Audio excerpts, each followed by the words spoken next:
Assalamualaikum warahmatullahi wabarakatuh. Hai teman-teman, happy watching guys.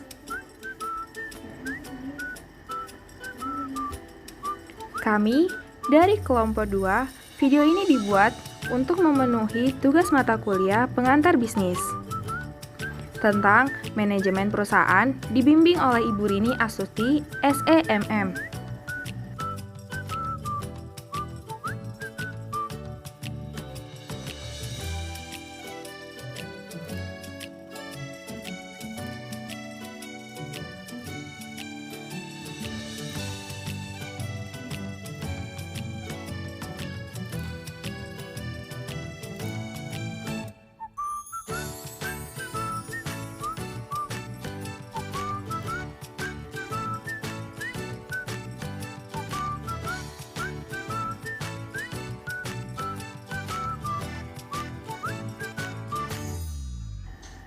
Kami dari Universitas Muhammadiyah Sumatera Utara, Fakultas Ekonomi dan Bisnis, Prodi Ekonomi Pembangunan.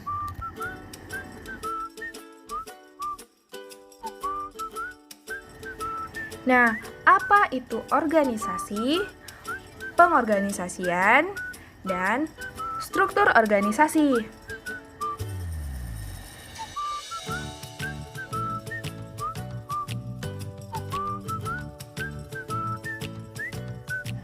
Organisasi.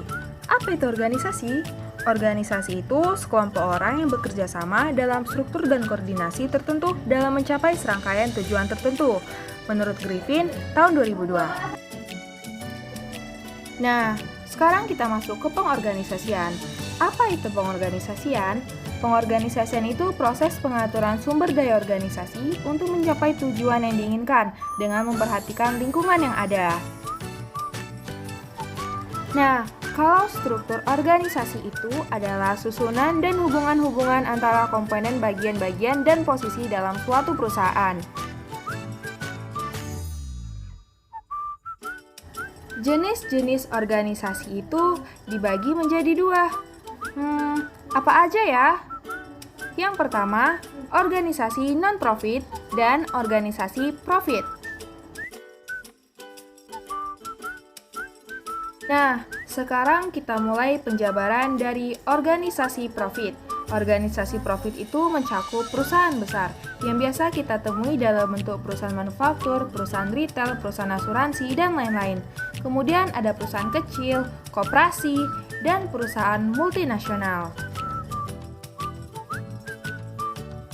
Nah, kemudian masuk ke dalam penjabaran organisasi non-profit yang mencakup pemerintah pusat, pemerintah daerah, pemerintah kota, dan lembaga pendidikan negeri, serta yayasan sosial dan lain-lain. Jenis manajemen.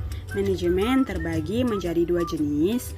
Yang pertama, manajemen berdasarkan hierarki, terbagi menjadi 4 tingkatan. Yang tingkat pertama ada top manager, tingkat kedua middle manager, tingkat ketiga low manager, dan tingkat 4 operasional. Kedua, manajemen berdasarkan fungsi terbagi menjadi 2. Yang pertama, manajer umum, dan kedua, manajer fungsional. Tingkat konsentrasi manajer. Tingkatan ini terbagi menjadi 3 tingkat. Tingkat paling atas ada manajer atas yang berkonsentrasi terhadap perencanaan strategis. Tingkat menengah ada manajer menengah berkonsentrasi terhadap pengendalian manajemen, dan di tingkat paling bawah ada manajer bawah yang berkonsentrasi terhadap pengendalian operasi. Pembahasan selanjutnya yaitu peran manajer. Ternyata manajer memiliki peran-peran penting. Di antaranya peran antar pribadi, peran informasional, dan peran pengambil keputusan. Pada peran antar pribadi, manajer memiliki peran sebagai tokoh, pemimpin, dan penghubung. Pada peran informasional, manajer memiliki peran yaitu sebagai pemantau, penyebar, dan juru bicara. Pada peran pengambil keputusan, manajer memiliki peran sebagai wiraswastawan, perda gangguan, pengalokasi sumber daya, dan perunding. Selanjutnya, kemampuan pemimpin. Ternyata, menjadi seorang pemimpin itu harus memiliki beberapa kemampuan. Yang pertama, managerial skills, yaitu kemampuan untuk mempergunakan kesempatan secara efektif serta kecakapan untuk memimpin usaha-usaha yang penting. Yang kedua, technological skills, yaitu keahlian khusus yang bersifat ekonomis teknis yang diperlukan pada pelaksanaan pekerjaan ekonomis. Yang ketiga, organizational skills, yaitu kecerdasan untuk mengatur berbagai usaha. Selanjutnya, apa itu manajemen? Apakah teman-teman tahu apa itu manajemen? Manajemen itu adalah seni atau proses dalam menyelesaikan sesuatu yang terkait dengan pencapaian tujuan menurut Ernie dan Kurniawan tahun 2005. Selanjutnya, pengertian efektif dan efisien menurut Drucker. Menurut Drucker, efektif itu mengerjakan pekerjaan yang benar atau tepat, sedangkan efisien mengerjakan pekerjaan dengan benar atau tepat. Nah, pembahasan selanjutnya yaitu fungsi-fungsi manajemen. Ternyata, manajemen memiliki beberapa fungsi. Yang pertama, perencanaan atau planning. Yang kedua, pengorganisasian atau organizing. Yang ketiga, pengarahan atau actuating. Dan yang terakhir, pengendalian atau controlling. Yang pertama, fungsi perencanaan adalah proses yang menyangkut upaya yang dilakukan untuk mengantisipasi kecenderungan di masa yang akan datang dan penentuan strategi dan taktik yang tepat untuk mewujudkan target dan tujuan organisasi.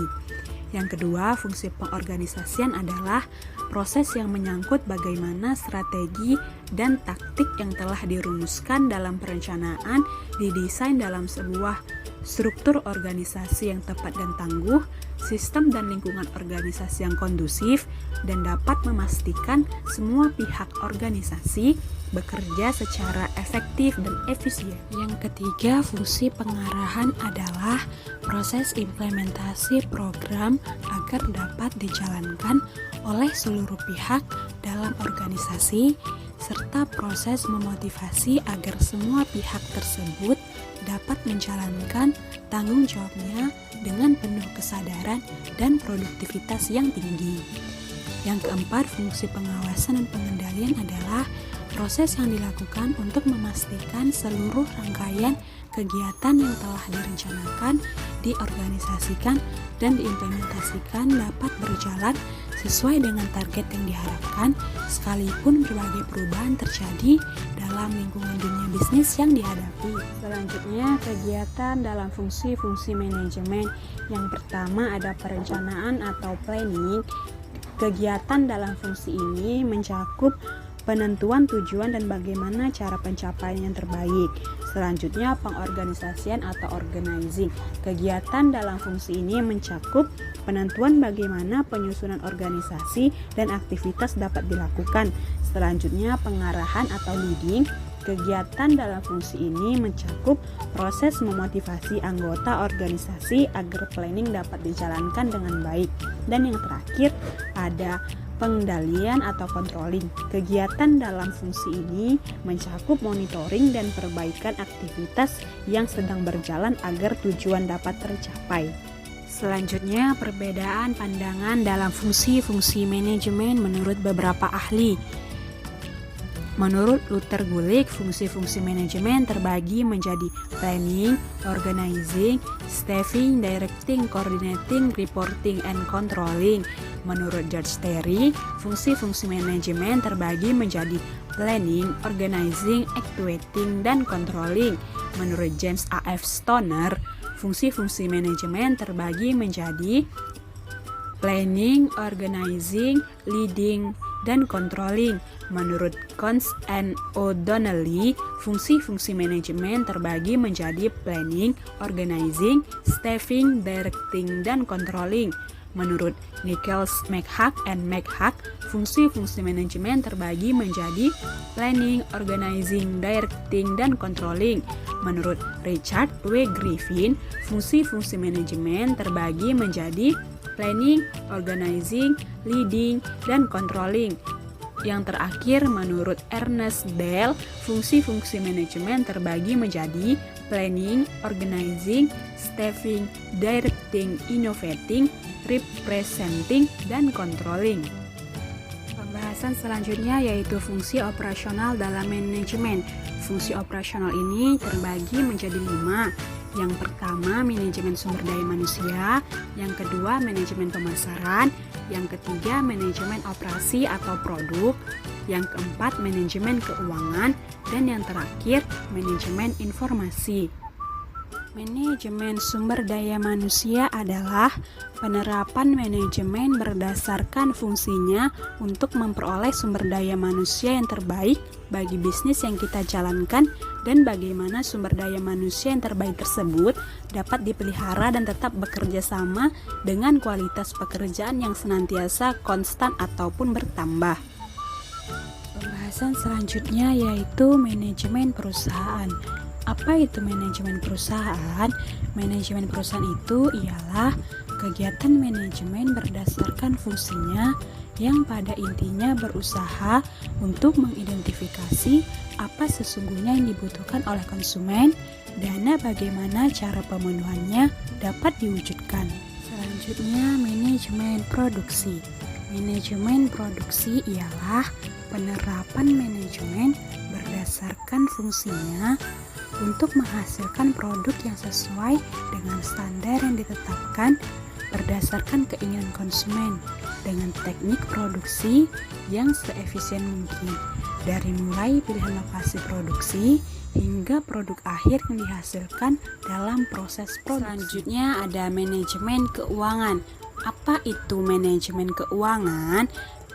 Manajemen keuangan itu ialah kegiatan manajemen berdasarkan fungsinya yang pada intinya berusaha untuk memastikan bahwa kegiatan bisnis yang dilakukan mampu mencapai tujuannya secara ekonomis, yaitu diukur berdasarkan profit atau keuntungan. Selanjutnya yaitu tugas manajemen keuangan.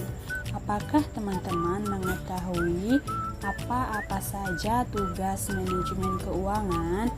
Tugas manajemen keuangan salah satunya yaitu merencanakan dari mana pembiayaan bisnis diperoleh dan dengan cara bagaimana modal yang telah diperoleh dialokasikan secara tepat dalam kegiatan bisnis yang dijalankan. Dan pembahasan terakhir yaitu manajemen informasi. Manajemen informasi itu ialah kegiatan manajemen berdasarkan fungsinya yang pada intinya berusaha memastikan bahwa bisnis yang dijalankan tetap mampu untuk terus bertahan dalam jangka panjang. Tugas manajemen informasi. Apakah teman-teman tahu apa saja tugas-tugasnya? Tugasnya yaitu untuk menyediakan seluruh informasi yang terkait dengan kegiatan perusahaan, baik informasi internal maupun eksternal yang dapat mendorong kegiatan bisnis yang dijalankan tetap mampu beradaptasi dengan perubahan yang terjadi di masyarakat. Sekian yang dapat kami sampaikan. Semoga video ini dapat bermanfaat bagi kita semua. Lebih kurangnya kami mohon maaf. Wassalamualaikum warahmatullahi wabarakatuh. Thanks for watching guys. Don't forget to like, comment, and subscribe. See you.